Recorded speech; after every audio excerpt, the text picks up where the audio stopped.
important to Catholic moms, Christian moms, and that is being able to pass on the faith that you have and that you hold very dearly to your children.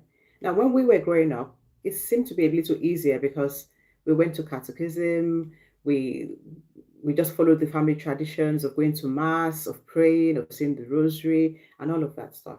And then many of us, but clearly my generation, we learned a lot of the catechism by rote. So we went to church and who made you? God made me. And we learned all of those stuff. And we followed in those footsteps because that was the only thing we had. And that was the only thing we believed. And the authority of our parents and the church by itself was enough for us to just accept and believe the things that we were taught. Now, things are a bit different. I'm not necessarily in a bad way because let's face it, growing up, for all of us, we've had to actually challenge and think for ourselves all the things we were taught when we were little. So we were taught certain things about the Catholic Church. We believed them because that was the only thing that we knew. But as we grew older, I realized that some of those things we didn't quite understand them. They didn't quite fit in with the world we lived in right now. And that has led to a lot of us having to go back and learn again and again about our faith. Sometimes we don't even get the right information from places where we would expect to get the information from. And some of us would, and let's be honest, sometimes we know what the Catholic Church teaches on certain subjects, but then we kind of find our way around not doing those things while still being Catholics. So I'm not here to criticize anybody, to judge anyone. We've all had to face times in our lives where our Catholic faith becomes something we need to think about again and work out how it applies to our ever-changing society. And there's nothing wrong with that. It's our faith. It's a living faith. So of course we also have to always kind of understand I'm growing up now. I'm no longer 10, I'm no longer 12, I'm no longer 20, I'm no longer 30. Okay, so my circumstances have changed. This is what I learned. If I still remember some of the things I've learned, and or we might even find ourselves in a situation where we're like, okay, the world has changed from what we knew. So let's kind of change what we believe or how we live out our beliefs. So this, I think, will be the experience of a lot of women or many women who will be watching this video.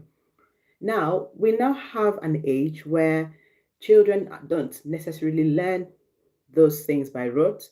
And there's a lot of outside influences from school, from TV, from the environment, and there's a lot of, and from the internet. So our children are more savvy because they get information from different sources rather than just us. So it's not enough. It's no longer enough to call your child and say, this is how you must pray. This is how you must say the rosary. This is why we go to church. You have to go to church. This is what God says. And because they might listen to you, but the thing is that they have conflicting opinions because they've heard so many things from different people.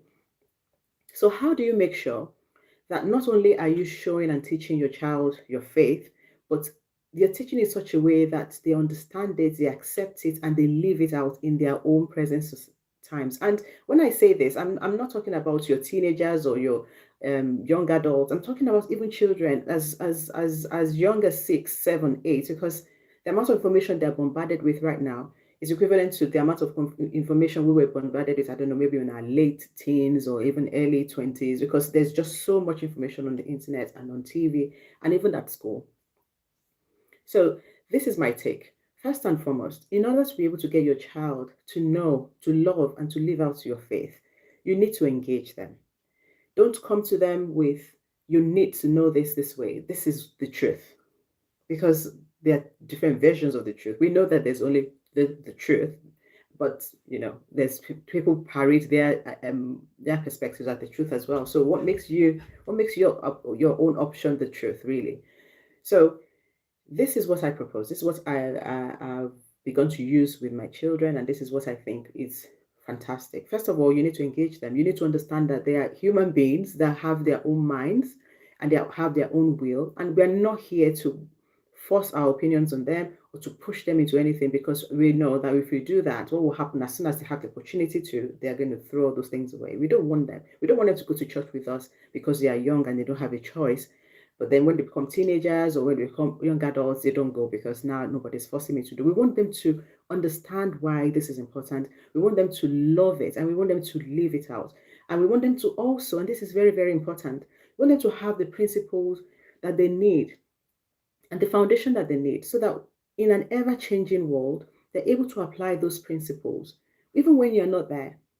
just like we grew up and realized that the life is different from when we're 10 or we're teenagers or we're early 20s or stuff, and we had to keep thinking alongside our own present circumstances each time, how do I apply my faith to this circumstance? We want them to have those tools so that even when you're not there, they can make better decisions for their faith, for their spirituality, for their souls, and just to be, decent and really good Christians, good Catholics.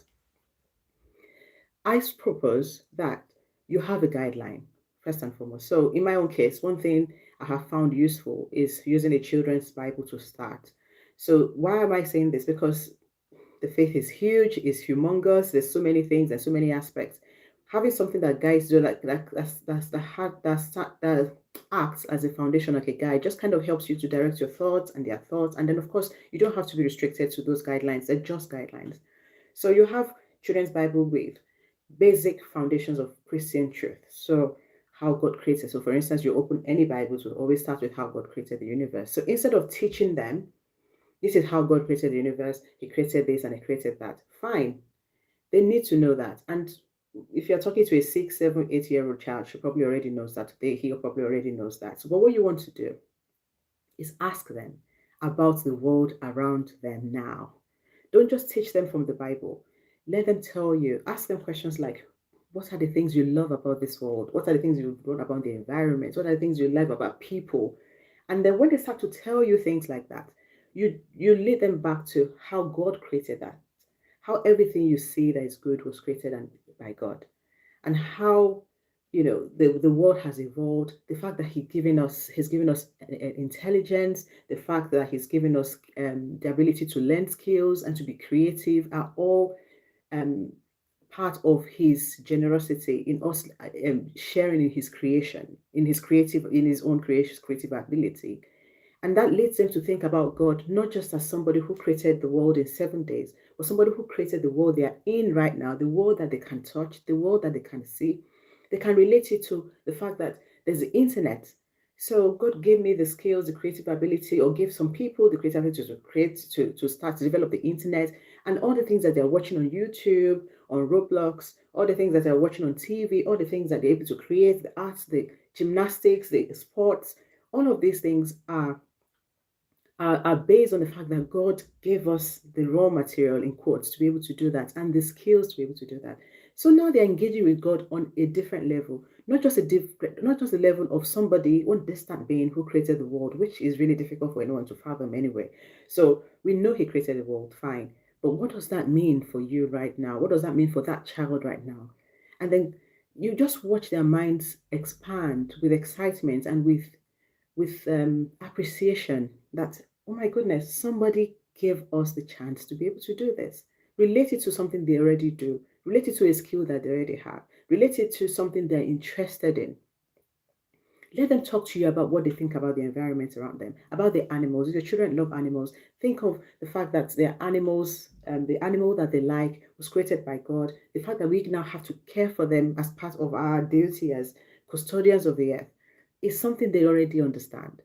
But now what you've done is to give it to them from a point of view of a creator who is intelligent, who is creative, who is loving, who is generous. And then, so whenever they look at themselves and they look at the world, they're able to understand the person, in quotes, behind, or the being, that's the more accurate, the being behind that creation. And that is what you want. Because now they're going out to school and somebody's doing this and they're able to relate it back to God, not because God created the heavens on the first day, He created this, and the second day He created that, which is all foundation stuff. And yes, you could read it with them if you feel like they need to still know, they haven't maybe heard about it before and they need to know. Yes, you could read with them. But we're going to be going beyond the exact rote or the routine that goes with just reading the Bible. We're going to engage it with them because this is what's going to help them. This is going to be the foundation that's going to help them to look at the world through a completely different lens. Help them to understand, like I said, the intelligence behind it, the generosity behind it, then the responsibility we have, because then we know that God created Adam and Eve, at the last, and that is because He wanted Adam and Eve to be able to take care of the earth, and then related to how they take care of the environment, how they take care of themselves, the responsibility they have to use their skills, to walk, and all of that. And now you're connecting with those children. And you're connecting with them not just in the language that they understand and the language that they can't see, but also in the language that the world speaks right now. Because we talk about the environment, talk about skills, we talk about learning to a particular, playing a game and building games and all of those things that your children might be interested in. You're talking to them in their language, but you're doing it in such a way that gives them a good Christian foundation of who God really is.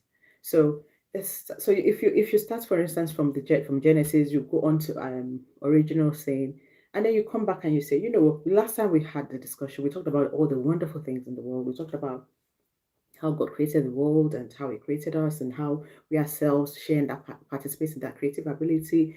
They already understand that, but they are now saying, well, look around the world now and tell me, what is it that you don't like about the world? What do you think is wrong with the world? And then they start to think, oh my goodness, yes, somebody did this the other day, and somebody was cruel to an animal the other day. Some people don't take care of the planet, and things like that. They will come to you with those things, and then you ask yourself, you to ask them, if God created the world and it's so fantastic and it's so good and He did all of this stuff, why do you think this has happened? That brings them to the story of what happened the original sin and how, even though God gave us this freedom, this creative ability, not all of us would use it rightly. And before they start thinking that Adam and Eve were the bad people, relate to how they make mistakes sometimes and how we ourselves have personal sins and how that conflicts with the generosity of a God who created them and created all of us and gave us the creative ability to be able to do something in the world. So that you're not just talking to them about what has the world, you're talking about what's happened, that the world is not exactly where it's supposed to be, why it happened, and the responsibility that we have right now of we also share the responsibility of the fact that the world is not quite the same or quite how the way God wanted it to be. Then the concept of original sin, the concept of sin, you can start to again relate to them. And of course, this will also depend on the level of understanding of your child. The same thing you would tell a 5-year-old is not the same thing you would tell a teenager.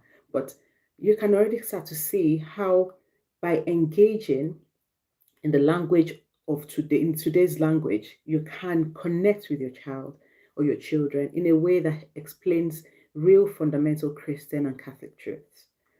So we can move from there. You can talk about Noah, the flood, all of those things. Again, always bringing the understanding of God to a Father who loves us, who created the world, and we know that the whole Bible, in fact, and also the history of the church is the history of salvation. Here's a history of salvation. So there's each time you're talking about anything in the Bible, anything along our faith or use of sacraments and all of that, you're always going to be bringing it back to a loving God who created us, who gave us all the freedom we needed, who gave us all of these things, and our response to that gift, which sometimes is great, which sometimes is not so great. And then we leave that gently. And so this goes on, you can use this way of thinking and engaging throughout reading the Bible to them. And then when you go to church, you can explain this is why we do this, because you remember how we did this and how Jesus now came and he helped us to get back on the right track and he helped us to reconcile us with God. This is our way of contributing. Again, God cherishes our freedom. He cherishes the fact that He wants us to participate in His creative ability, and He also wants us to participate in our own salvation. And that is why we have the sacrament. That's why we participate in the Mass. And again, you build that. You're not, and please let me be very clear about this. You are not taking away from the faith. You are not diluting it. No, you're teaching them the fundamentals of the faith. You're making sure that they understand it, but you are relating it in a language that they understand and that they can apply even as they grow older, because this is what we need, even as adults. This is how we understand. This is how we can benefit from all the Catholic principles. It's not just about knowing what happened in the Bible and what the sacraments are, and that we need to frequent the sacraments and all of that stuff. It's how we apply it to our daily lives that's really, really important. And that is what is missing, not just for even children, but even for adults. Because like I said, we constantly have to review ourselves. My situation last year is my situation this year. I'm constantly faced with different challenges and different opportunities. How do I use my faith? How do I understand the principles that I already know my faith? How does it apply? How can I live it out now in today's world, live it out today, they live it out tomorrow, and live it, because again, things are going to be changing. Different ills and society will come, will be faced with different challenges each time. So this is the Christian way, this is the Catholic way. And this is one way that can make sure that you are always engaging with your child when it comes to your faith. It doesn't become mommy praise, daddy praise. I've been told I should go and receive my First Holy Communion, and I love receiving my First Holy Communion because I'm wearing white and all my friends are doing it, and there's a party afterwards. I love Jesus. Yeah, that is fine. But in the end, the day-to-day living out of that faith, attending frequently the sacraments, as often as you can. Why do we do this? And what will make sure that when your child leaves home, he or she is so convinced and has built a strong personal relationship with God, has a very strong faith that even when mommy is not there, even when daddy is not there, they understand that who they are, and that they can also, very importantly, defend themselves. Not necessarily by going and fighting people and telling people what they believe, but when people come to them, when there's peer pressure about why they should not go to church, or why they should go to that party instead, or why they should start doing things that we know that are not good for them, taking drugs or stuff like that. What is it that is going to make sure that even when we are not there, their faith is strong enough to justify going, doing the right thing when people are pressuring them, when there's pressure to do the wrong thing?